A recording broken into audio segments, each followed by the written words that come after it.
I'm Scott Lasaf, hunter, fisherman, and professional chef.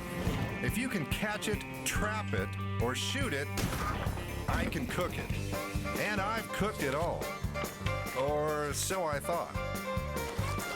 This is my journey to hunt down and cook the wild, weird, and hopefully edible.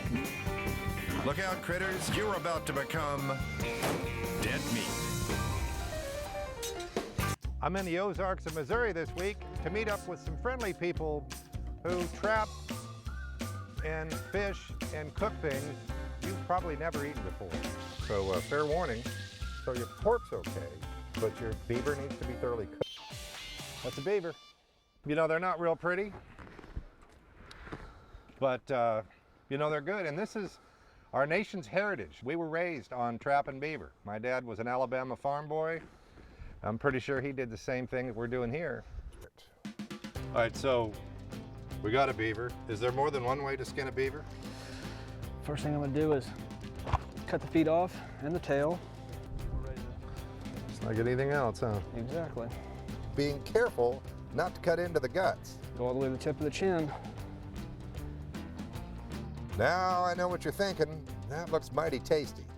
Here's the meat, front shoulder, hind quarter, back strap, a little bit of tail meat. And then on that tail that you discarded, Yes. what do you do with this? There's some meat on the inside of it, down each side, and Right? he's gonna prepare that for you. Matt's gonna cook it. Tenderize it. This is Matt Blackburn. He's a retired insurance executive and well-traveled businessman. It's like beef to me. So, steaming, the color is, and it looks like, it really does look like beef or pork. In between. That's good. That's better than I thought it was going to be. Well, good. And I mean, I didn't think it was going to be bad, but it's better. Loving beaver. There is more to Missouri than just beaver. They also gig suckers. Suckers are ugly fish that are bottom feeders, sucking the crap off rocks. Not exactly pretty, and definitely not what I would think of as table fare. Gigging is basically stabbing the fish at night as they're hanging on the bottom. And before I get to go out and gig, I need an expert to make sure I'm ready for the job. Meet Bill Ransdahl. Among other things, he's a rancher, former state representative. Oh, you cut him. You finished him. Man. And now it's time to see why on earth some of the nicest people I've ever met eat suckers. So, to me, that tastes kind of like a potato chip when you're done. Yeah, they are. Right. So this Really one's going to take a few minutes. The Yeah. storing and frying is supposed to dissolve most of the bones. Meanwhile, I'm going to get this over with. Yes, you do. You know, I'm on a savage journey through America's ultimate proving ground for dead meat, Texas. Seems like a good time to drink a beer, doesn't it? Yes, it did. I don't want to eat that. Where they hunt, kill, and grill everything, including some of the most seemingly inedible critters on earth. I'm after dangerous game. Dangerous to eat, that is. Bon appetit. Later on, I make the shot of a lifetime. And I'm going to end up at a celebration where apparently guts are a delicacy, testing every fiber of my intestinal fortitude and taste buds.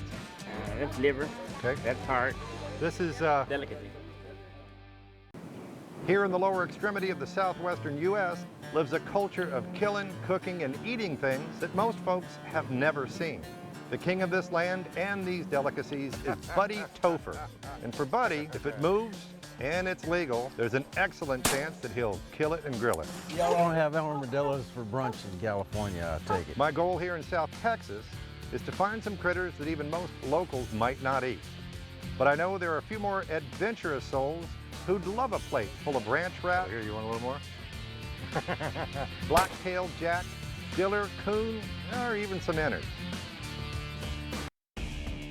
You know, certain flying critters have a reputation for being not so good to eat. I just drank the marinade. And how about a prehistoric freshwater fish that has no bones? How about if I... 100 bucks. Nope. And its eggs are worth a whole bunch of money on the black market. Several states have spring snow goose seasons with the goal of reducing the population of this nuisance species. They're hell on crops, and there are a whole lot of people who wouldn't even think about eating them. Bad as in gamey flavor, kind of maybe like liver. To start off my quest, I'm meeting with Arnold straight out of Compton. Hey man, I'm on Dead Meat TV. Are you taking over? Well, I think they need a new host. Let's go. Move it. Move it. We've heard enough out of you. He's got a regular job, but this week his job is to put me on snow geese. And later on, we'll be on the hunt for some prehistoric fish. Oh, you do this too? Oh yeah. You gonna do it? Oh yeah. Just stand back and watch. All right. First up, Arnold and I hit Norborn, Missouri to hook up with Doug Cox of Intight Outfitters. I'm a full-time professional waterfowl guide. We're hunting here on my farm at Northern Missouri, hunting snow geese today. Doug knows snows. If you've ever stayed out hours, Be perfectly still. Well, based on that last goose that we just knocked down, I'm gonna have to call bull on that. You guys know a song, or you just warm up all the time? Snow Goose Blues. Snow Goose Blues it is. I love the backwoods. Fishing nights and the hunt is good. So Lord, and when I'm gone, I wish you would lay me down in the backwoods.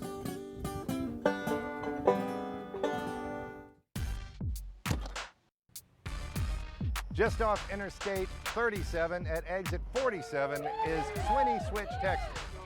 To the west is the Nueces River, which flows south to Corpus Christi and is allegedly loaded with toothy, tough as leather, prehistoric fish that most people consider trash.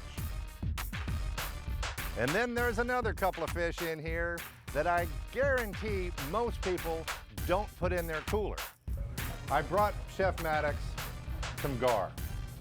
My job is to find out if one person's trash fish is another person's dinner. Well, I don't think I'll be kissing any women. I don't want to eat it again. It's nasty.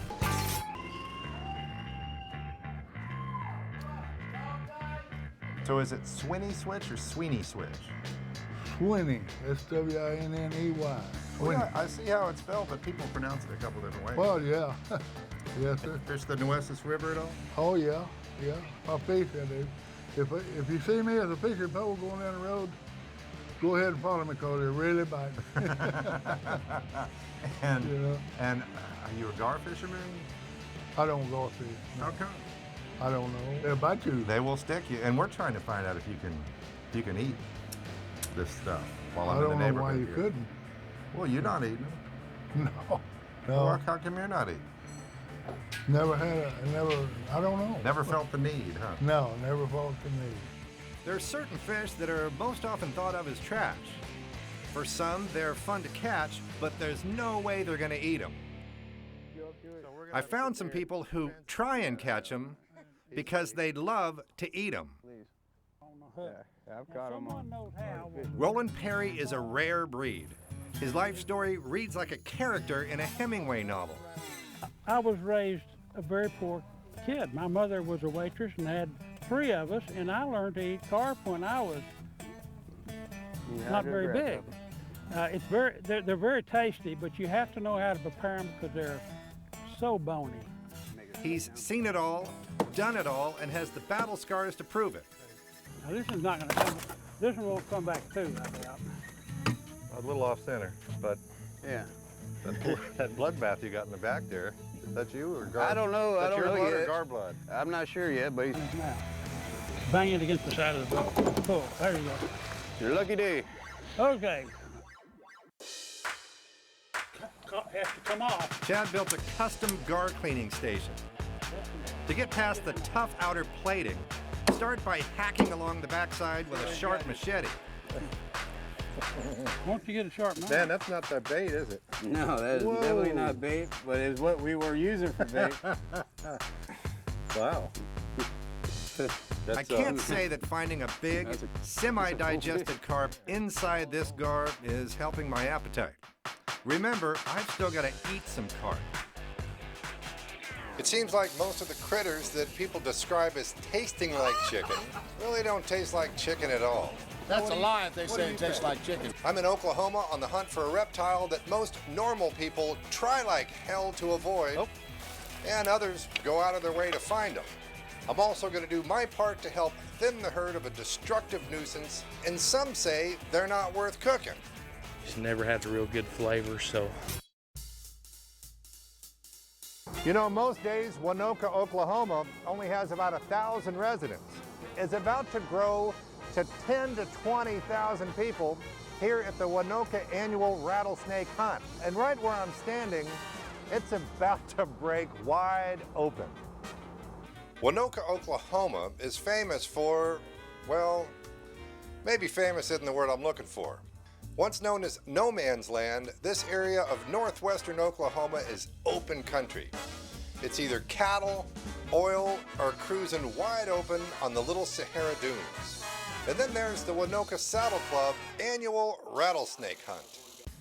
Rattlesnakes come out of their den when the weather is hot and they can hang out on the warm rocks. Right now it's too cold for snake hunting, so as long as I'm in the neighborhood, I think I'll see if I can whack a hog or two and see if I can find someone to cook one for me. Wild hogs have become a big problem in the U.S., with most of them bent on destroying ground, crops, and fields in the South, Texas, California, and Oklahoma. Feral swine can carry diseases like swine brucellosis, pseudorabies, tuberculosis, and hog cholera. They'll eat just about anything. Plant, animal, vegetable, whatever's in the path.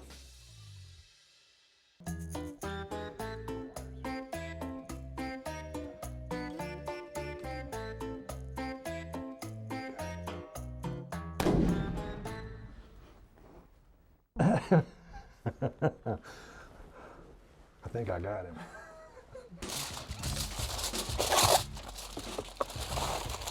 And I notice your dogs are having a pretty good time over there. Oh yeah, they're going to be fed better than we are by the time it's over with. The dogs are starting to look like chicks. Did we forget the butter, or did we get the butter in there? We forgot some Sorry, butter. man. My bad.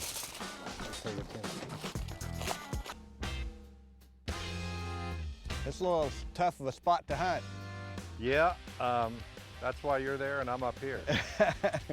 There's one. You got one? Yeah. All right.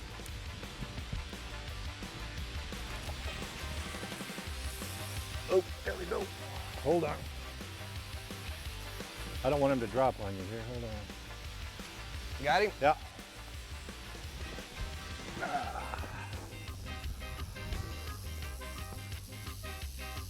So,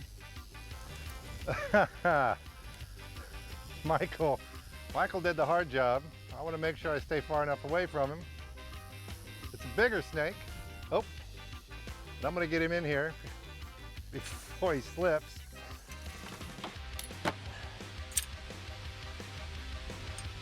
Somehow I feel better about it when you close the lid. Things should be heating up in Winoka, where there's probably a cold beer or two being consumed by people who aren't here for the snake hunt, but for the party. I take my box of rattlesnakes that Michael and I collected, along with a few that Mike had from the day before, and head over to the Den of Death in Winoka to have them weighed and dumped in the pit. Before you cook them, you gotta clean them. Starting with the part that'll bite you if you're not careful. These guys have been killing and cleaning snakes for years. They have got it down. The head doesn't know it's missing a body. And apparently, the bodies don't know that they're missing, well, the head, guts, and skin.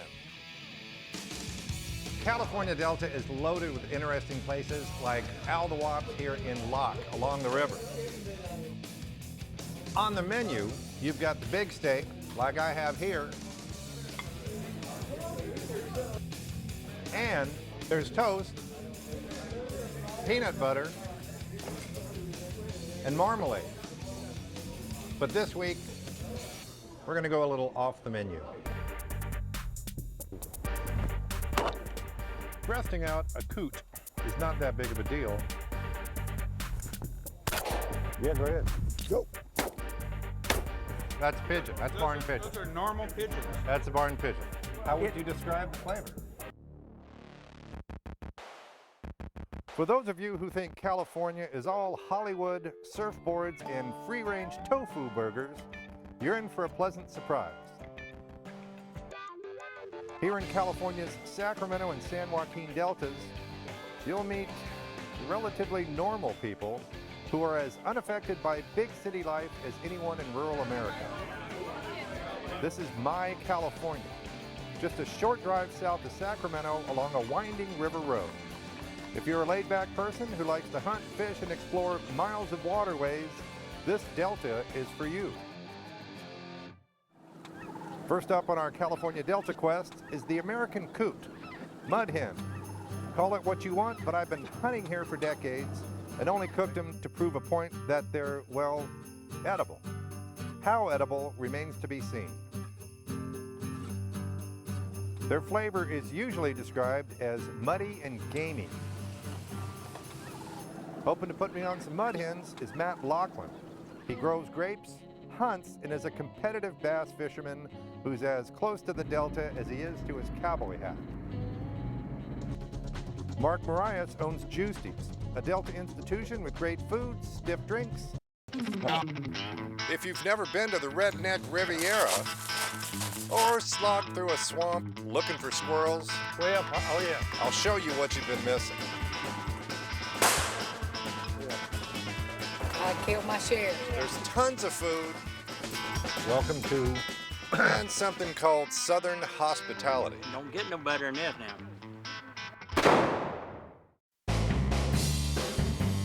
Welcome to Apalachicola, Florida. This is not your standard Florida resort town with golf courses and theme parks and arcades. This town has remained virtually unchanged since the early 1900s. The big news this weekend, it's the opening of squirrel season.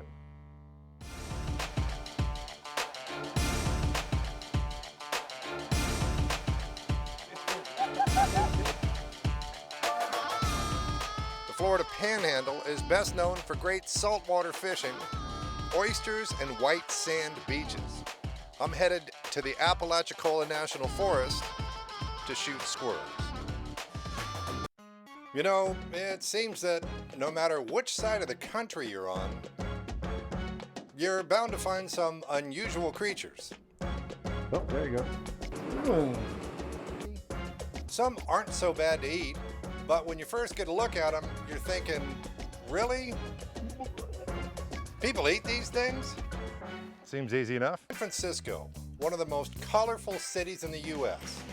Even if you're not a big city person, you can find something to like about the city by the bay. But I'm not here for sightseeing. So have you fished for monkeys before? Nope. First time. All right. I'm here to poke around for monkey face eels.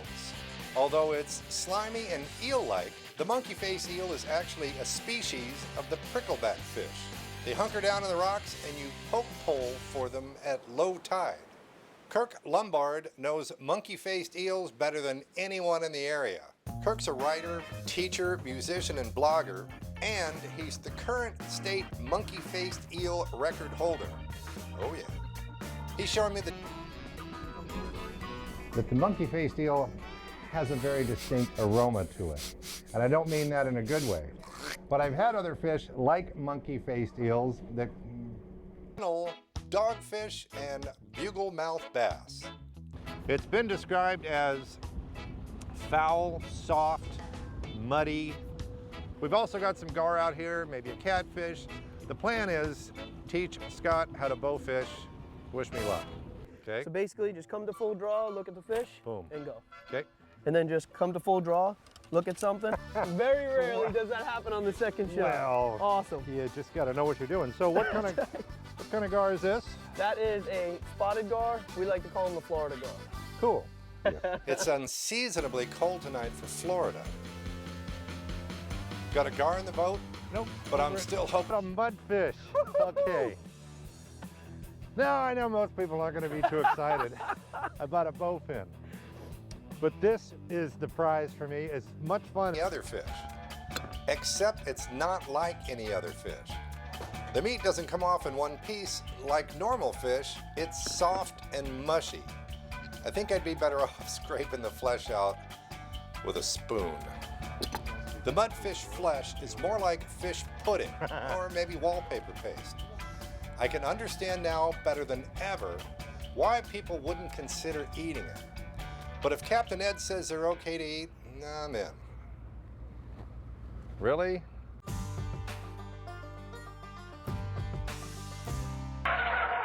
I'm headed to the southeastern U.S. in search of more critters that most people find unpalatable, but others consider pretty standard table fare. The woods are full of deer and turkeys, but you know me, I'm looking for the game less eaten. To most folks, they're a pain in the butt. To others, they're dinner. Just a one little bite, I'm all right. or not. And then I'll head over to the low country of South Carolina. Look out, critters. You're about to become dead meat.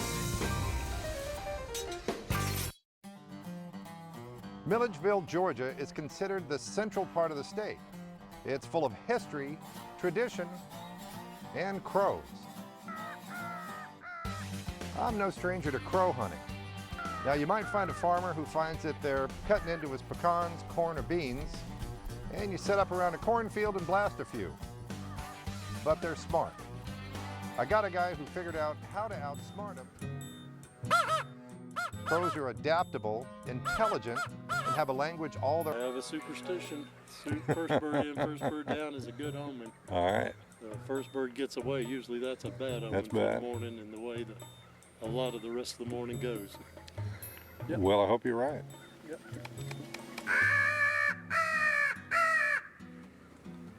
Of course, there's a lot of superstitious people that wouldn't want to eat a crow. So, you know, as odd as it may seem to shoot a crow or to eat a crow, you know, the American settlers ate crow. It's whatever went in the... Big question remains, can you eat a crow? Good shot. Not seeing it. Yeah, you can. And I guess I've eaten some pretty funky stuff. I don't know why a crow would be any worse. It's more of a mental image, and I'm pretty sure most of you out there have the very same mental image. Great hunt, man. I appreciate you're that. welcome. We got a little work to do here. We got to clean up some crows. Yeah. Let's start picking up dead birds.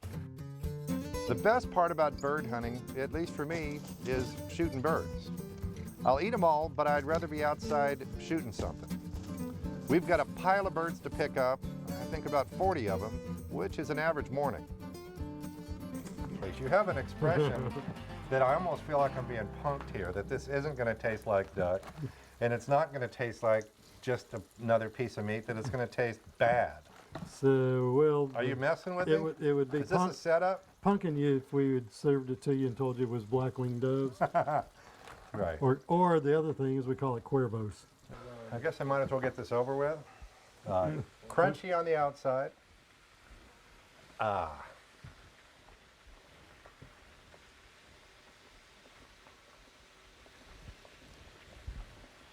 It's firm, as I would expect it to be. It's a tad cooked longer than I would. It's more cooked on the medium-ish side. The flavor itself is very neutral. It tastes like a firm piece of meat.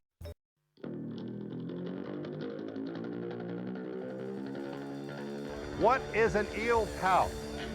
I'm here in Walker, Minnesota at the 33rd Annual Eel Pout Festival to answer a couple of questions. Number one, are these people insane? It's cold here. Number two, is ice fishing really fun? Number three, can you actually eat the creepiest, ugliest, slimiest fish here in the North Country? This is the part you eat, is that right? No, that's the part we That throw guy away. right there?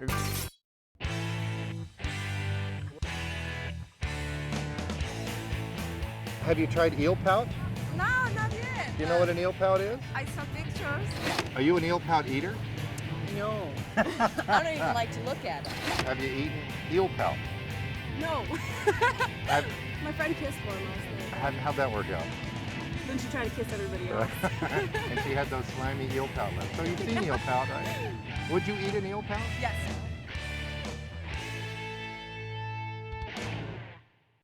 Walker, Minnesota is located on the southwestern shore of Leech Lake, the third largest lake in the state. The population of about 1,000 grows tenfold during the 3-day Eel Pout Festival. Now, it's pretty obvious to see that Eel Pout participants know how to have a good time, but does anyone here fish? Look at there. I don't know. It's kind of doing the pout tumble here. Yep. All right. God, this is what we're after. Yeah. I told you we'd get one of these guys, huh? Nice. Look at them. That's exactly what we were after. No, this is probably 3.5 pounder, not a giant, but. I celebrate. The way you find out if people are catching eel pout or not is you just kind of drive around and you look down as you drive by and you go, hey look, there's a couple of eel pout. And that's how we found Kevin, who's going to show us how he cooks eel pout here at the Eel Pout Festival. And I think he's probably been drinking all day. Doesn't get any better We're than winning this. the